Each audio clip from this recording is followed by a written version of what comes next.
da shirinsa na yau dinnan Juma'a. Yau muna ranar 16 ga watan Agusta shekarar miladiya ta 2024 da ta yi daidai da ranar 12 ga watan Safar. Hijira tana da shekaru 1446.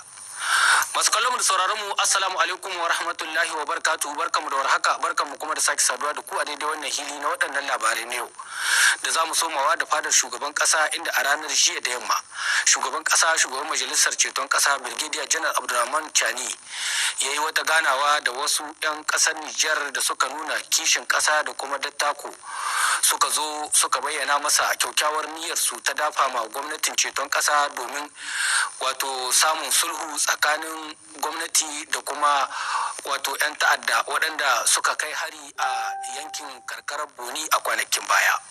Hasali ma sulhun da ake bukata shine kokarin samun belin waɗanda 'yan ta'addan suka kama, wasu daga cikin 'yan Nijar da 'yan ta'addan suka kama suka yi garkuwa da su, ta yadda za a yi a samu a tattauna da su a saki waɗannan bayan Allah su dawo a cikin gidajensu tare da iyalansu lamu lafiya.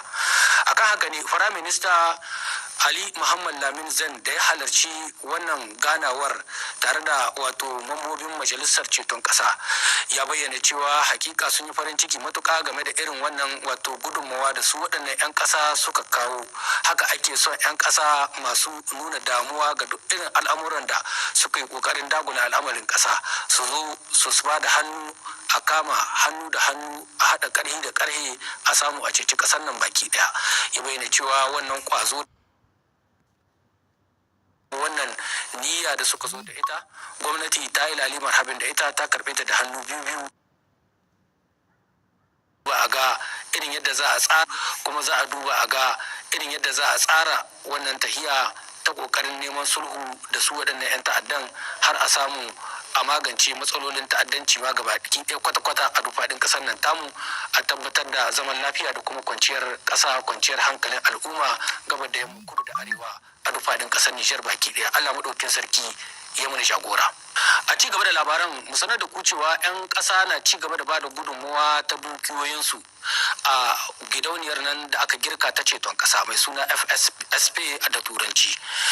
A safiyar yau din nan wasu daga cikin 'yan ƙasa da suka je suka mika gudunmawar tasu sun yi tsokaci kamar haka.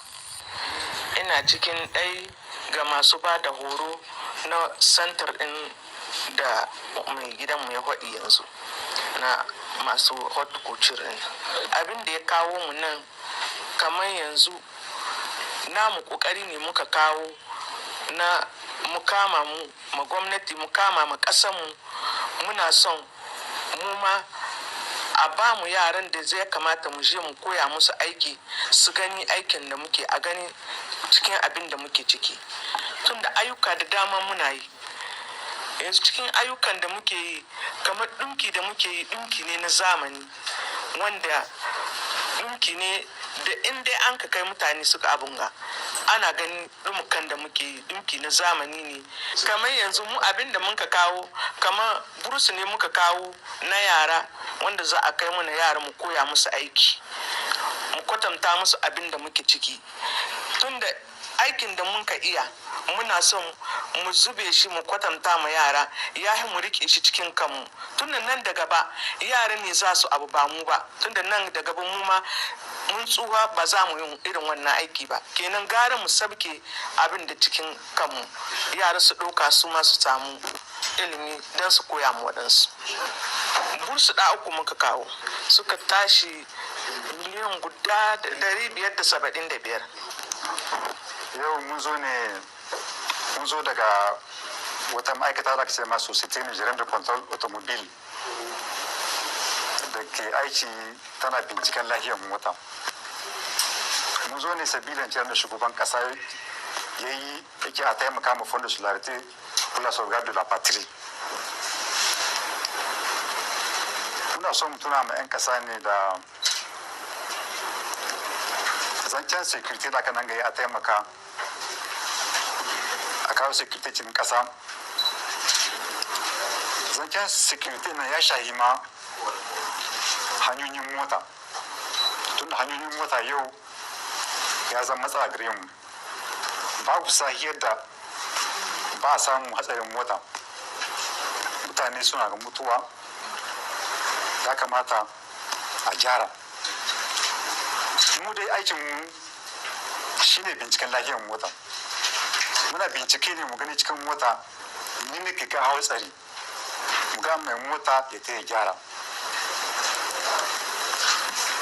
Taimakon da mun kawo dai taimako ne na shika 500. In Allah ya yarda aiki yana ci gaba, za mu dawo mu kawo kuma wani taimako. A ranar yau nan ne aka kaddamar da jarabawa ta ɗaukar sabbin garda national a duk faɗin ƙasar nan. Jarabawa ta tsere ce aka soma da ita. Gwamnan jihar Yamai a nan babban birnin Yamai shine ya jagoranci sabgar soma ita wannan jarabawar tare da mukarrabansa. Haka zalika a cikin jihohi na ƙasar nan baki ɗaya an gudanar da wannan jarabawar, kamar yadda za ku ji ƙarin bayani a cikin waɗannan rahotanni guda biyu daga Agadez da kuma da Magaram. A fuskar jihar Agadez, kimanin ɗalibai 438 ne daga cikinsu 23 ɗiya mata suka soma wannan jarabawa ta tsere na share fagen shiga makarantar koyon aikin jami'an tsaro na ƙasa wato garda nasiono. Tsawon kilomita 8 ga ɗiya maza, kilomita 6 ga ɗiya mata. Daga cikinsu 379 bangaren ɗiya mazan suka yi nasara, yayin da bangaren ɗiya mata yawan sai kai su 18. Magatakarda na fadar gwamnan jihar Agadez mai barin gado a Tahir Adam tare da rakiyar shugabannin tsaro ya ba da sammacin soma ita wannan jarabawa ta tsere tare da jan hankalin ɗaliban da su yi da'a su kuma san abin da ke jiran su nan gaba na jarabawar rubutu da kuma mutunta ƙasar jamhuriyar Nijar. Kafin ya isar da gaisuwar hukumomin koli kan gaba shugaban ƙasa Brigadier Abdulrahman Chani da gwamnatinsa waɗanda suka yi matsaro wani babban makami na neman inci da dogaro da kai. A yayin wannan jarabawa a nan huskar jihar Agadez din an ɗauki dukkanin waɗansu kwakwaran matakai da za su bada yin nasara kammala ita wannan jarabawa ta ɗaliban tsaro na ƙasa wato garda nasiono cikin raha da begen juna. Ya ci gaba yana cewa mu a wannan haɗuwa wata babbar dama ce da mu sake jaddada muku da cewa nauyin da ya rataya kanmu shine na mu raka ko ganin cewa kun samu ci gaba mai dorewa. Wannan zai sa mu yi alfahari da ku a gobe a yayin da jamhuriyar Nijar ke buƙatar babban dogaro da kai da kuma tunkarar dukkanin wani abu wanda zai hargitsa rayuwar al'umma ta yau da kullum. Shi yasa muna mako fatan ubangiji Allah ya ba mai rabo sa'a. Wannan kaddamar da soma gudu na jaraba na ɗalibai wanda za shiga aiki na gar nasionala an yi su ne da kasancewar mataimakin magatakarda na fuskar jihar da Magaram da wakiltaccen hukuma da jagorori na jami'an tsaro. A cewar babban kwamanda na gar nasionala Wananala Burema Sedo, a bana ɗalibai 2019 ne za su yi wannan jaraba a fuskar jihar da Magaram, a ciki 60 iya mata. Wannan jaraba za su yi ne a tsawon kilomita 6 ga maza, kilomita 4.5 ga mata. Kafin ya kaddamar da wannan soma wannan jaraba ta gudu, magatakarda na jiha ya musu jawabi. A cikin jawabin nashi ya ja hankalinsu na su tsaya su yi gudu daidai inda ya kamata kan su kwari zukatansu. Bayan wannan jaraba ta gudu, jaraba ta rubutu za ta biyo baya, wanda ɗalibai in suka samu wannan jarabawa za su shiga cikin aiki na gar national domin kawo tasu gudunmuwa domin kare al'umma da dukiyoyinsu a cikin wannan ƙasa tamu. A jihar Doso kuma malamai magadan annabawa ne a ƙarƙashin wani kira na musamman na mai martaba sarkin Luga suka gudanar da wani taro na salloli da kuma addu'o'i alƙunuti domin roƙo Allah maɗaukakin sarki ya bamu damuna mai albarka. Allah ya tsaya mu Nijar a cikin gugurmayar da take yi domin tabbatar da cikakken 'yancinta da kuma kare dukiyarta da mutuncinta, kamar yadda za ku ji ƙarin bayani a cikin rahoton abokin aikinmu daga Doso. Haduwar dai ta 15 ga watan Ogista Alhamis kenan ta samu halartar kantoma na gundumar Loga, ta kuma samu halarta na al'umma da sun hito daga sassa daban-daban. Cikin su akwai malumai da sun kai sabkar Kur'ani mai tsarki sabka 20. Bangaren su mata ma da sun halarci gayyata ta masallacin Juma'a na birnin Loga su ma babar su a baya ba sun yi sabka guda ta Kur'ani mai tsarki wanda ya kammala kenan sabka 21 na Kur'ani mai mai tsarki da kuma fatiya da huduba wadda an yi a babban masallacin na juma'a, dukkanin shi don fata alheri da kuma kwanci hankali ga kasar ta Nijar da kuma fata damana mai albarka a cikin lahirin fadin kasar tamu. Cikin dai bayanin nashi mai martaba sarki na Loga Alhaji Ide Zakut ya yaba sosai da yanda malumai da ma al'umma sun ka halarci gayyata wadda ya yi gayyata don roƙon kwanci hankali don fata alheri ga ƙasar tamu ta Nijar. Bangaren shi kuma kantoma na gundumar ta Loga Sabit Bigi ya isar da safifiyar gaisuwa da kuma zugawa ta shugaban ƙasa, shugaba na majalisa mai kula da tabbatar da iyoci da kuma kwanci hankali CNSP ga dai ƙarin bayani bisa bayan da yi. Da sunan shugaban ƙasa son excellence Abdurrahman Chani, da sunan premier minister son excellence Muhammad Lamin Zain, Allah saka muku da alheri. Don da duk wanda ya zo nan ga niyya kware gare shi, duk wanda an ka kire shi kuma ya amshi gayyatar nan ya zo ne saboda mi saboda son ƙasa. Son ƙasa kuma yana tare da imani. Wanda bai son ƙasar shi, imani shi rigagge ne, bai da imani.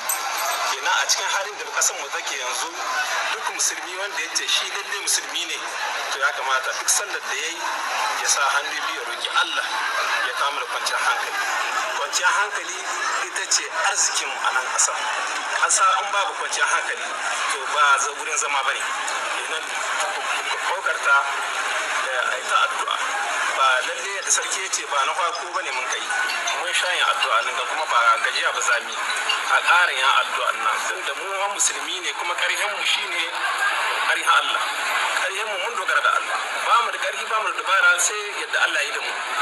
Kenan Allah shine muka dogara da shi, kuma shi da kanshi ya ce mana mu roƙe shi ya karbi roƙon mu. Wa du'uni astajib lakum, muna roƙon Allah ka ba mu kwanciyar hankali a cikin ƙasar mu da ƙasar musulmi duk gaba ɗaya. Kuma duk wanda sun ka tunkare mu da mummunan niyya Allah ya san su, wanda a cikin ƙasa da wanda a waje.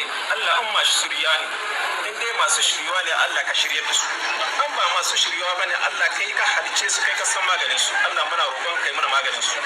Muna fata Allah ya karbi addu'o'i na malaman namu da suke ci gaba da yi, suke ci gaba da fata ga ƙasar tamu ta Nijar gaba ɗaya. Da fata Allah madaukin sarki zai ci gaba da kare kasar nan, ya tabbatar mana da zaman lafiya, kwanciyar hankali, arziki da wadata. A nan muka kawo ƙarshen waɗannan labarai ne, sai kuma gobe idan Allah madaukin sarki ya kai mu, Sidi Abdurrahman Shaibu na nan tahi domin karanto muku da waɗansu labaran. Ni kuma a madadin abokan aiki gabaki ɗaya da suka taya ni gabatar da wannan shirin, nake fata alheri da ku daga nan sashen Hausa na Tele Sahel. Assalamu alaikum.